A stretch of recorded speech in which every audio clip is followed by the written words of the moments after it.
La conferencia de hoy se titula Alimentación complementaria.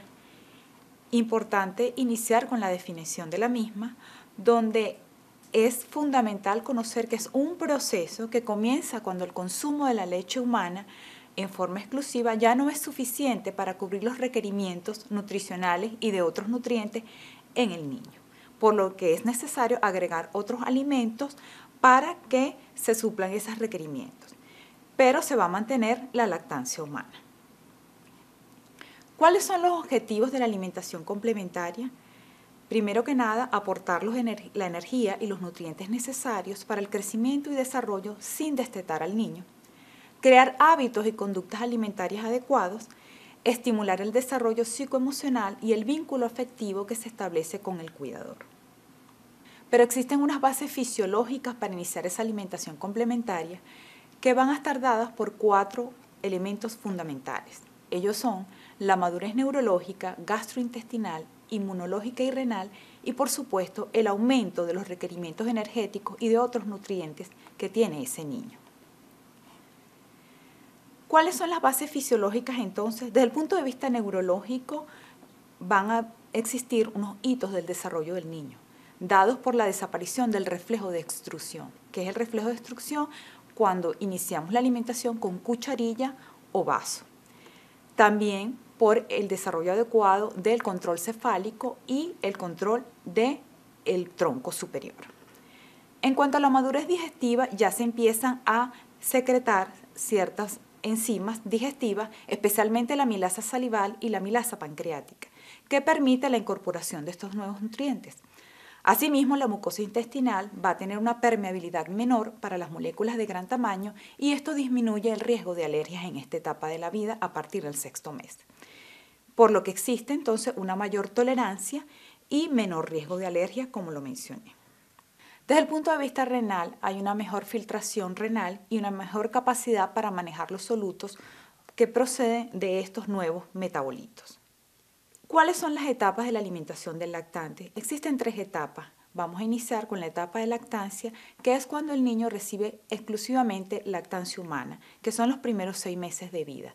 Y salvo en ciertas circunstancias, el niño va a requerir algunas fórmulas lácteas específicas.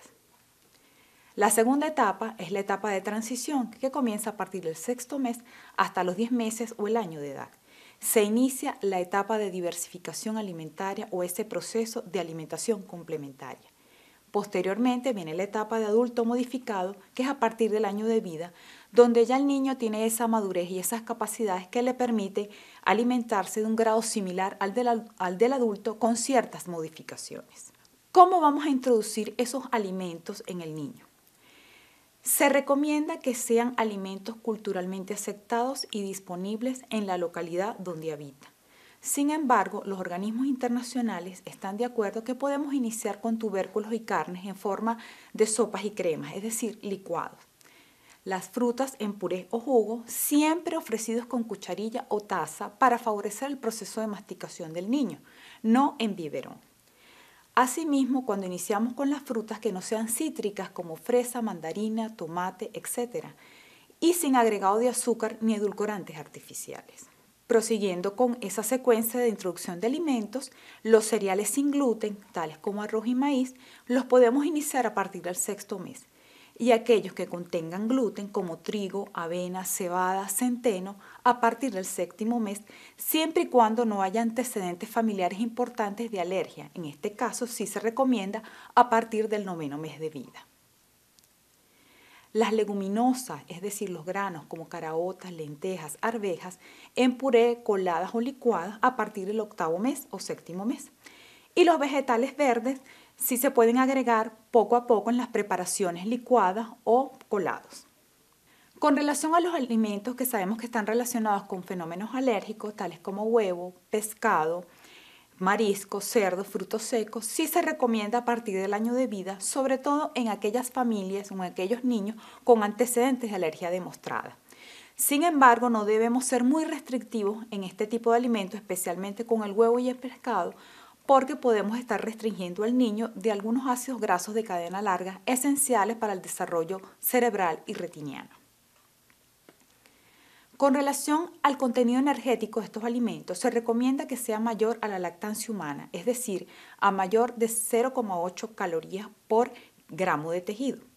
Si es menor, entonces vamos a incrementar el volumen poco a poco de las preparaciones hasta llegar a una dieta más calórica.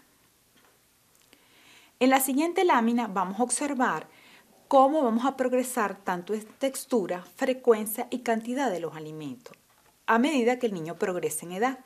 Los primeros 2 meses de inicio de la alimentación complementaria vamos a observar que con relación a las texturas comenzamos con papillas, luego vamos con puré, con licuados, posteriormente ya esa alimentación debe ser más sólida.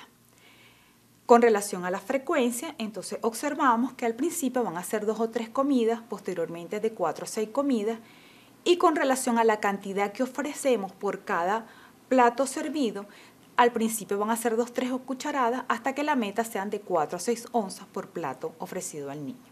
Vamos a observar entonces que al final, al año de edad, el niño va a tener esa dieta de adulto modificada. ¿Cuáles son los requisitos que debe cumplir una alimentación complementaria? Ella debe ser oportuna. ¿Qué quiere decir oportuna? Que debe introducirse cuando las necesidades del niño son mayores a las que le puede ofrecer la lactancia humana, es decir, a partir del 6º mes. Debe ser adecuada porque lo que vamos a ofrecerle en cantidad y calidad debe cubrir esos requerimientos nutricionales. También debe ser inocua, o sea, ella debe ser preparada, conservada y servida en condiciones higiénicas, y debe cumplir el aspecto perceptivo, muy importante hoy en día, porque debe atender a las señales de apetito y saciedad. Es decir, debe ser un ambiente agradable donde el cuidador y el niño establezcan un vínculo afectivo durante el proceso de aprendizaje. Más que haya un proceso de nutrición, también hay un proceso de aprendizaje y un proceso emocional. Vamos a continuar con algunos aspectos prácticos necesarios para iniciar esta alimentación complementaria. ¿Cómo son? Que la vamos a comenzar a partir del 6º mes, pero vamos a continuar con la leche humana o lactancia materna hasta por lo menos los 2 años de edad, que es lo que informa la Organización Mundial de la Salud. Introducir un nuevo alimento por vez, una vez un solo alimento, para no producir confusión en el niño y observar la tolerancia a ese nuevo alimento. Si hay rechazo al principio de algún alimento, la exposición repetida va a favorecer su posterior aceptación. En cuanto a las distracciones, es bueno eliminar en el momento de que se produce la alimentación, televisión, videojuegos, entre ellos. Por supuesto, debe ofrecerse en condiciones higiénicas adecuadas y evitar el uso de biberones. También es fundamental para la prevención de las enfermedades crónicas no transmisibles del adulto no agregar sal y azúcar inicialmente a las preparaciones. Aquellos alimentos que por su tamaño o textura produzcan o puedan producir ahogamiento en el niño, entonces no se deben iniciar en este momento. Minimizar el consumo de grasas saturadas y especialmente las grasas transhidrogenadas o llamadas también grasas trans. Estas grasas están presentes en aquellos alimentos de panificación industrial o alimentos procesados. ¿Cuáles son los riesgos de iniciar la alimentación complementaria tempranamente? Fundamentalmente 3, porque se va a disminuir la lactancia humana, entonces tenemos el riesgo de caer en cuadros de desnutrición. Se incrementa el riesgo de enfermedades, especialmente las enfermedades infecciosas, porque altera la absorción de los mecanismos antiinfecciosos de la lactancia humana.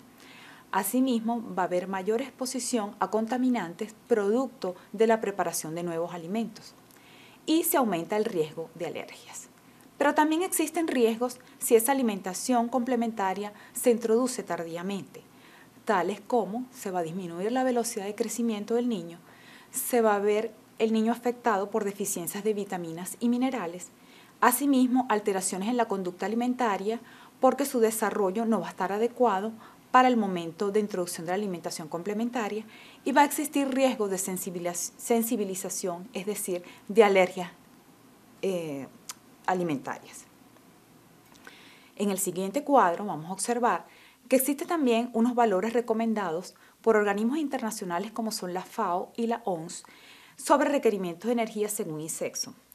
Cabe destacar en este cuadro que va desde los 6 meses hasta los 2 o 3 años de edad, que es la etapa de lactante tanto para niñas como para niños, donde observamos que el requerimiento va de 70, 80 calorías por kilo por día hasta el final lograr, hasta los 2 años de edad, esa meta que sería entre 80 y 83 calorías por kilo por día.